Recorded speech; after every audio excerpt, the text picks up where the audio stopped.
Yo, it's me. I'm back in the trap. Your boy Vance Michel is back in the trap, and I'm here to bring you a not hot, fresh edition of Rapid Flames. So y'all motherfuckers best to get hot right now. Better be get ready to get fired. Right now, I'm pretty happy, man, because I just finished playing Mario Kart, and let me tell you, okay, Mario Kart for Nintendo 64, Nintendo Switch. Wait, actually, Mario Kart 64 was lit. Mario Kart Super NES is a classic. For those who had Mario Kart for Game Boy Advance and Mario Kart for the GameCube, those were great games as well. But then here comes Mario Kart. Oh, Mario Kart Set 8 for the Wii was pretty good too. Then all of a sudden they remade that for the Switch. Now I'm thinking like, damn, man, this is a Wii game, and they just remade it for the Switch. Why can't they just make a whole new Mario and make it for the Nintendo Switch? But they just decide to make this, just soup up the one for the Wii and just put it out for the Switch. And guess what? That's been the number one game for the past 8 years. And then that made me curious, because I'm like, damn, son, like, I want to get into this Mario Kart fun. Like, what am I missing something? Like, is this Mario that lit? So I was like, yo, I'm actually gonna buy this Mario. I'm actually gonna buy it. I'm gonna buy the Mario. I'm gonna buy the Mario Kart, because damn near everybody got this shit for the Switch, and it looks like I'm the only one who ain't got it. It's like everyone got this shit. For if you got a Nintendo Switch, you got Mario Kart. I thought everybody got Zelda, but I got Zelda, got Mario Kart. Didn't get Smash Brothers. I see everybody got Smash Brothers. Didn't get that. I'm going to get Smash Brothers. Actually, I'm borrowing it from my boy, Walter. Shout out to my homie, Walter. But yeah, man, I had to get into this Mario Kart. So guess what? There was a great thing that happened. I told you about Mario Day. Mario Day had a sale all month, and the first 2 weeks they sold a couple of Mario games, but it was Mario Kart. Then they waited the last 2 weeks of the month and to sell the real good ones. Now they selling Mario Odyssey, Super Mario Odyssey is on sale. The Super Mario Brothers 3D is on sale. The new Super Mario Brothers U is on sale. And guess what? The Mario Kart is on sale. I got it for like $60. 60 Canadian. Yo, I see why it's number one. That shit is lit. It's addictive. I can't stop playing it. It reminds me of like the 01, and they made it way more funner. The tracks are crazy ill. And they added like this 200cc, so it's super fast. It's like they mix F-Zero with Mario Kart.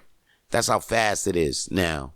But even when on the 50cc or the 100cc, that shit is still fun as hell. The courses is crazy. I'm having too much fun. Like, I almost stopped. I can't. Like, man, like, I'm supposed to be doing a lot of work, but I keep playing this Mario Kart on the Switch. Shout out to everybody who got this shit. If you don't have this shit is too goddamn lit. It's lit. That's all I gotta say. That's all I'm gonna have to say. Right now, though, as you can see, a brother is kind of feeling like I'm kind of feeling tight down. A little bit. Just a little bit. You know why? It's because your boy here was watching WrestleMania and watching WWE. And WrestleMania was lit, by the way.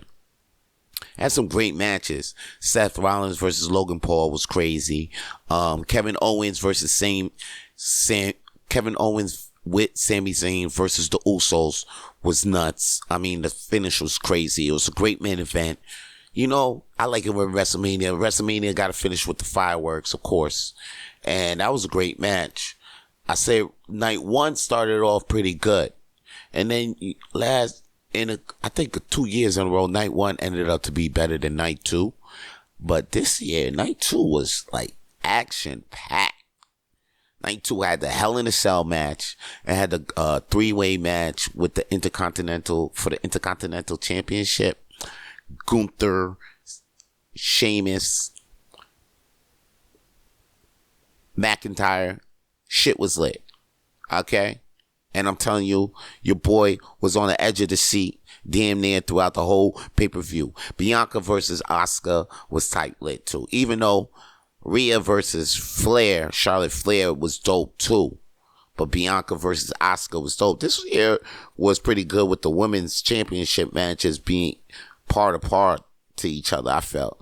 But I'm thinking like, yeah, Charlotte and Flair's, they were better because Charlotte added more drama, but Bianca and Asuka added more athleticism to their match, which was like, it was pretty good.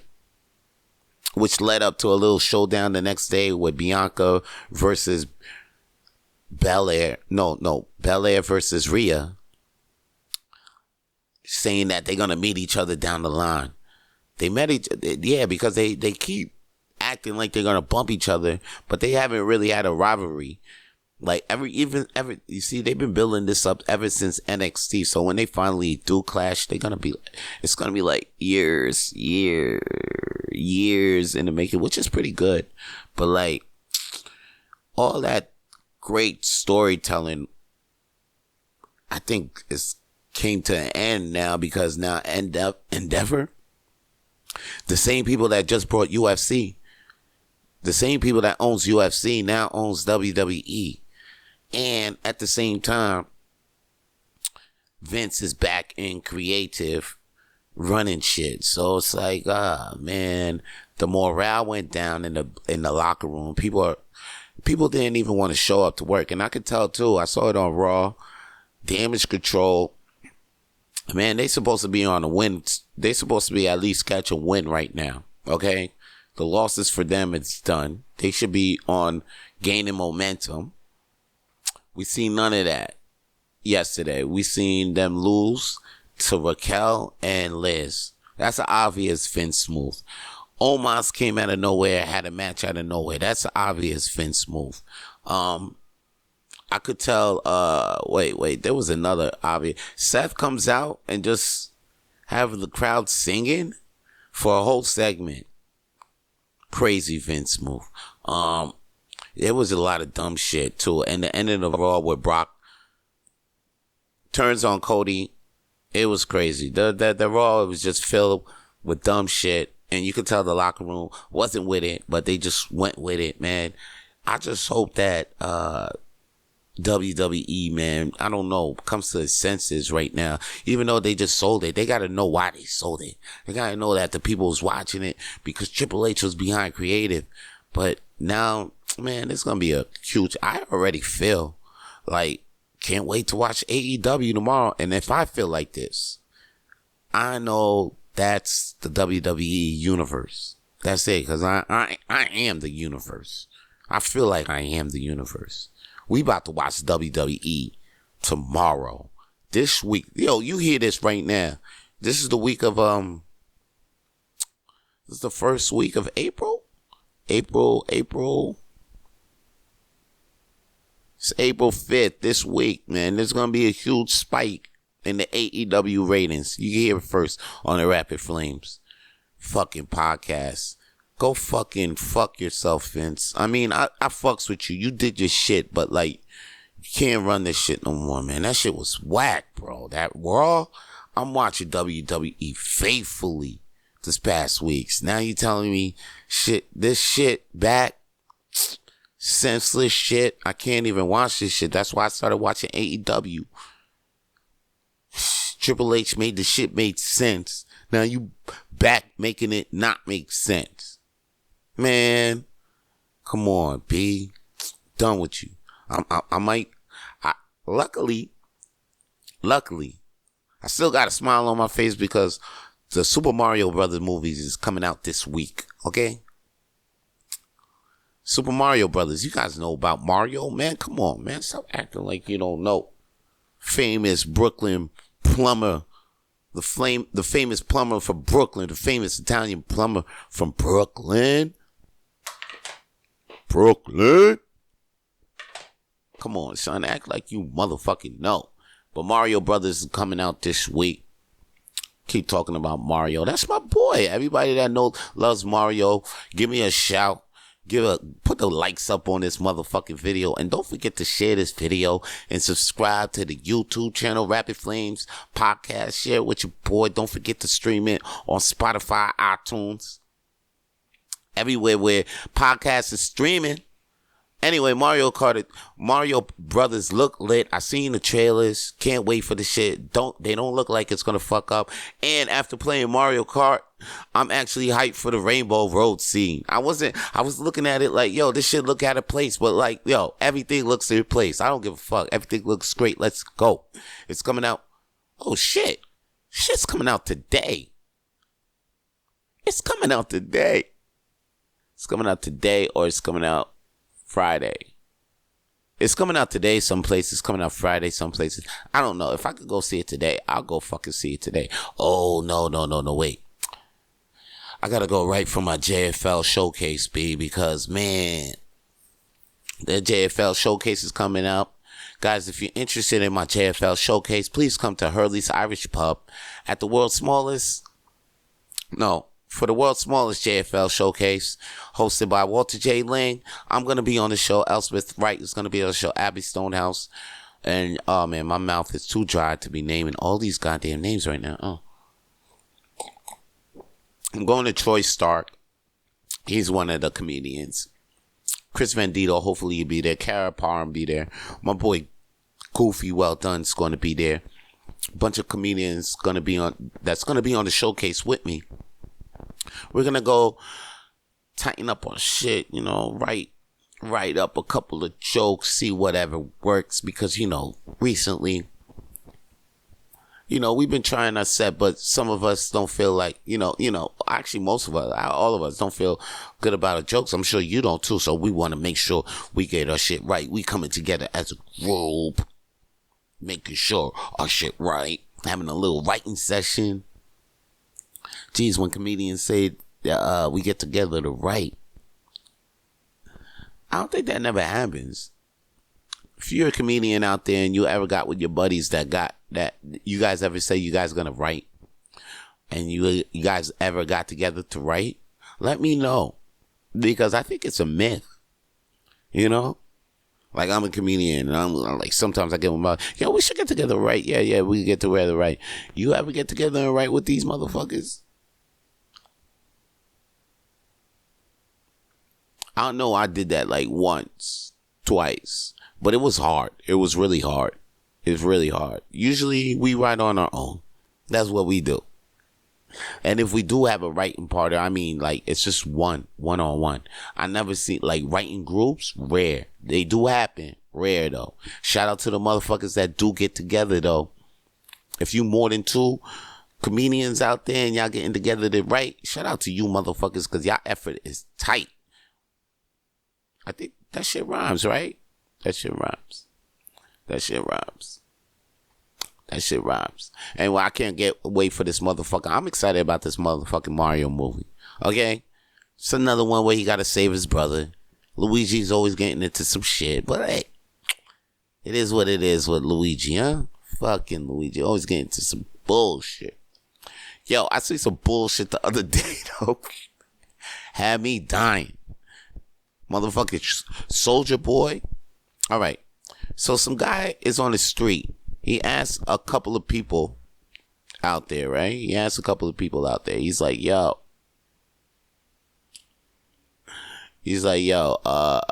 Would you take a dinner with Soulja Boy or $250 in food stamps? Now, or $250,000 in food stamps or something like that. Yeah.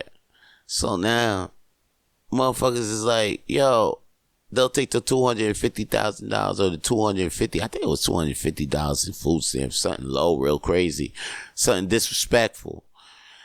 Yo, a lot of people's like, yo, they'll take the food stamps. And then Soulja Boy, he reacts. He's like, yo, fuck y'all, man. I wouldn't even fuck you. He got a whole bunch of money in his hand. He's like, fuck y'all. I wouldn't even, y'all hoes not even worth my time. Fuck y'all talking about y'all gonna take the food stamps and shit. You know how Soulja Boy do. He funny ass motherfucker. Anyway, yo, that's crazy though, B. Like, y'all really gonna take the food stamps over Soulja Boy though? Like, Soulja Boy ain't that bad of a person. Look, even the reaction. Just the reaction alone. At people dying. You're going to take $250 in food stamps. You're going to eat your life. Wow, you're going to have some good food. Maybe have some great moments with your friends. But then after that, what's that?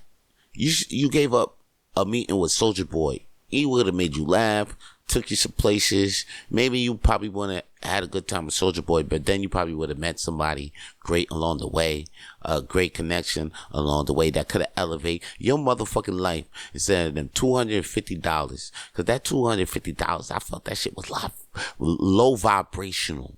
That's a low vibrational choice. Your high vibrational choice should have been the dinner with Soulja Boy. Motherfucker would have had you laughing. He had me laughing, reacting that way. The fuck? Y'all hoes ain't even worth my time. Take the fuck food stamps. Man, get the fuck out of here. Fucking take the food stamps. Come on, B. A dinner with Soulja Boy. Come on.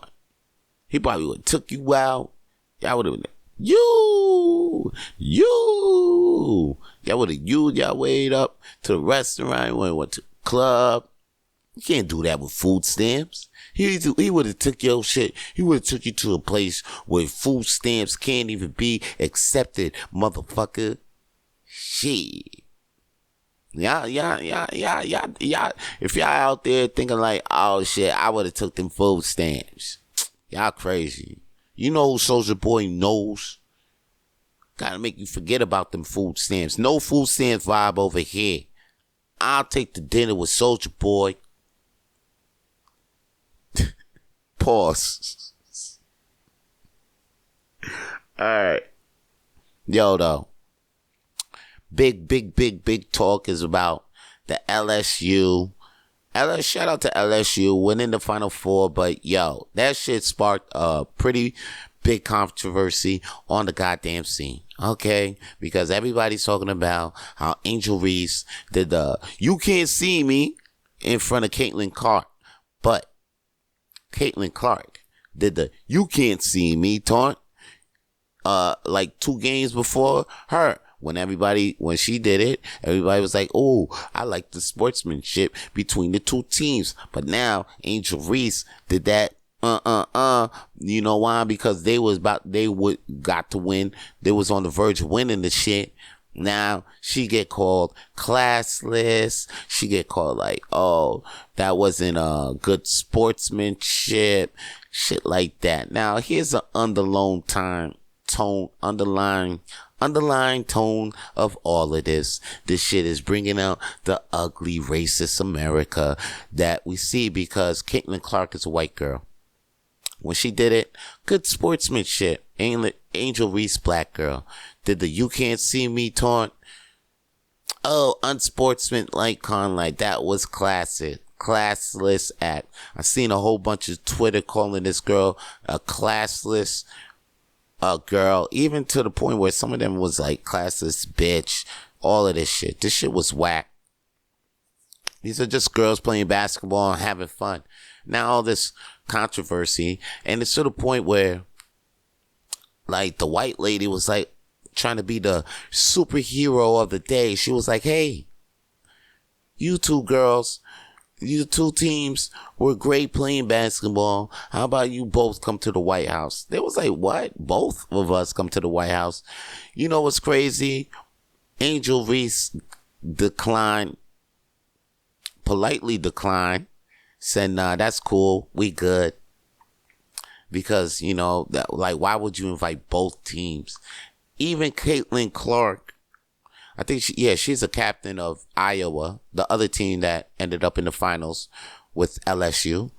Caitlin Clarke, who did the "You Can't See Me" taunt too. She was like, yo, I'm a fan of Angel Reese, and all of this controversy is actually bullshit. And you know what? It's cool that the White House want to invite us both, but like, yo, you know what? We don't have to, that's cool. So both teams declined her invite. Both teams declined. Bruh. See how dumb this shit? Even I like how the girls, all of a sudden, the girls came up and said, yo, all of y'all saying some bullshit. White House, both of y'all, hold it down. And then the girl stepped up, and Caitlin Clarke said, yo, I'm a fan of Angel Reese at the end of the day. Yo, now that's class, B. Now, both of them are classes girls, and both of them are just athletes out here just playing ball. Leave them alone. What are we even talking about? It's the Final Four. Shout out to Angel Reese and her cousin who won the men's title the next day, 2 days later or whatever. Yo, shit slid out here. For the NCAA, March Madness is fucking over. And shout out to the Giggle Fest. That's going down in Montreal. We got a Giggle Fest, Comedy Fest. That's happening. Shows all over the place. They're having shows at the Montreal Art Center, Art Loft, Third Floor Comedy Club.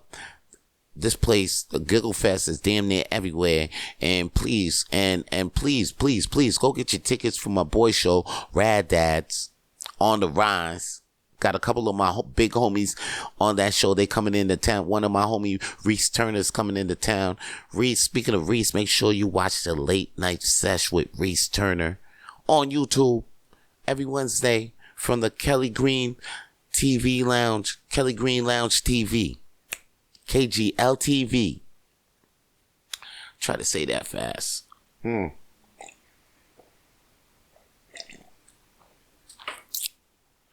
Yeah. I'm excited about what's coming up in a couple of months, y'all. You know what I'm saying? Even though my phone is still fucked up. I think I spoke that shit into existence, yo. I got a joke where I'll be like, yo, my phone is beyond repair. Now look at this phone. This phone that I got right now, it's beyond repair. But you know what? You got to keep moving on. Every time you get a bump in the goddamn road, keep moving on. Just keep, you gotta have that attitude where it's like, fuck it, it happened. What's the next shit to do? I'm like, oh shit, that shit broke. What's the next fucking thing to do? Oh, there's a fucking snowstorm on the day that I gotta do all these errands. Fuck it. Let's put my snow boots on, cause you gotta keep moving. You gotta keep doing. You can't let things, there's always gonna be something to stop you down. And yeah, you could feel low about it. You could feel, oh shit, down about it, but you can't stay down. Don't ever stay down.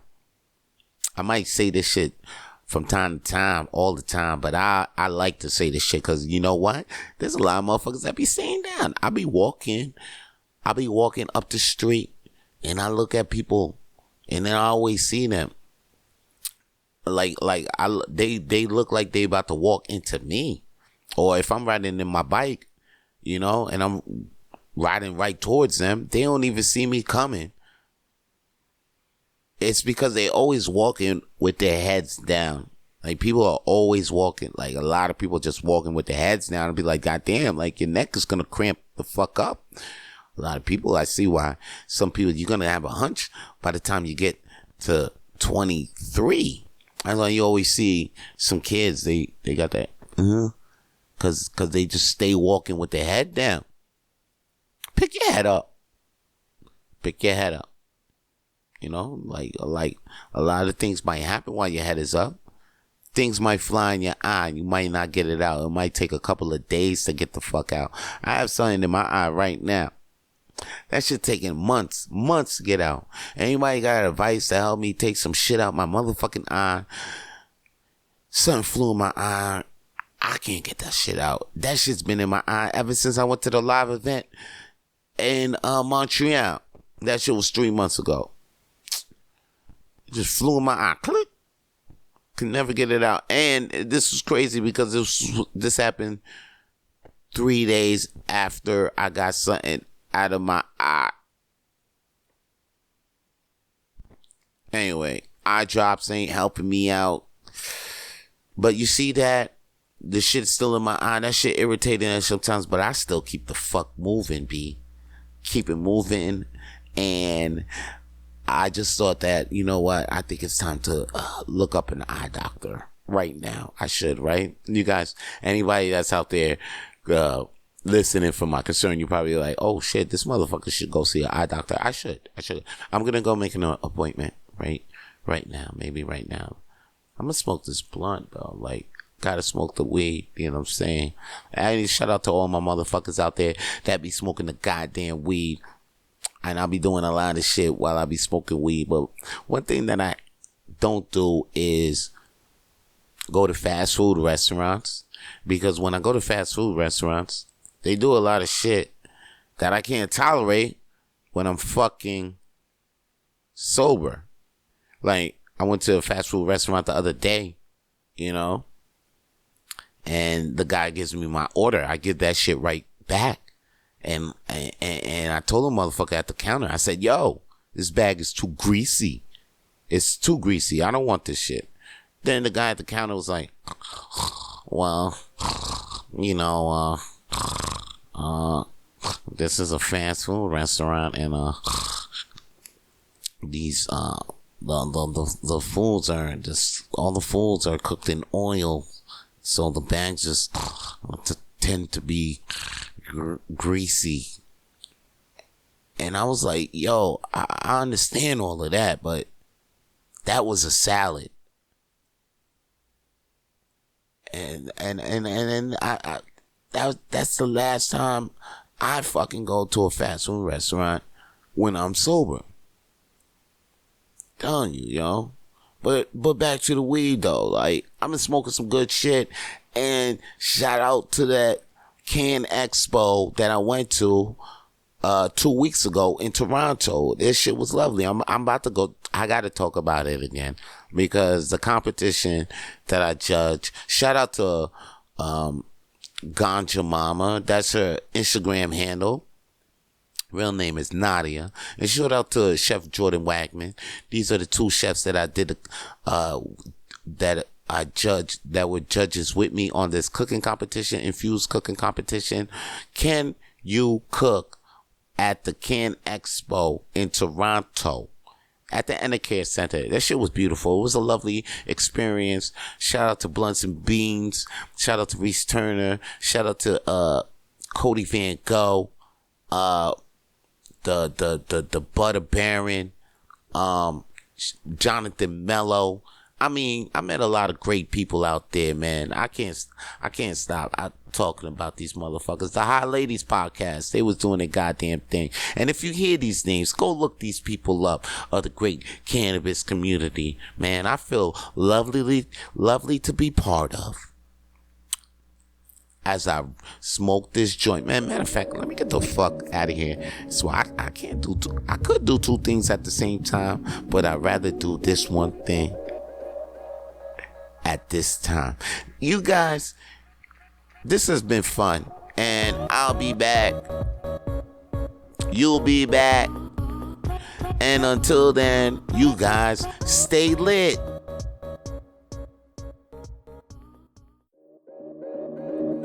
For more episodes of the Rapid Flames podcast, please subscribe to the Rapid Flames podcast on iTunes, Google, Spotify, and wherever podcasts are available now.